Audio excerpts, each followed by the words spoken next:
Hello everyone and welcome to another Looker Studio tutorial. Today we're going to learn how to export Looker Studio data in Excel. It's extremely easy and we're going to go straight to the point. First of all, you cannot export the entire dashboard in Excel. You have to export every chart or every table individually. And how you're going to do this? Super simple. All you have to do is to hover on top of any table or any chart.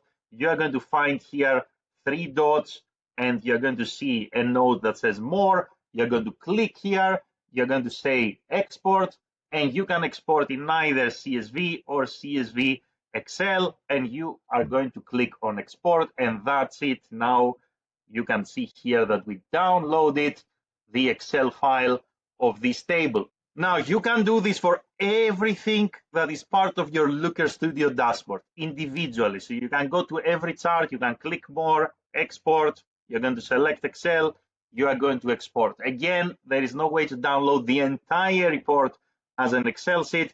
You have to go and download basically individual charts, individual tables.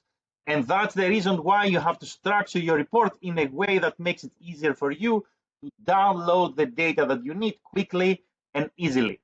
That's all for today. Let me know if you have any questions in the comments. Thank you very much for watching and have a great day in any time zone. Thank you, everyone.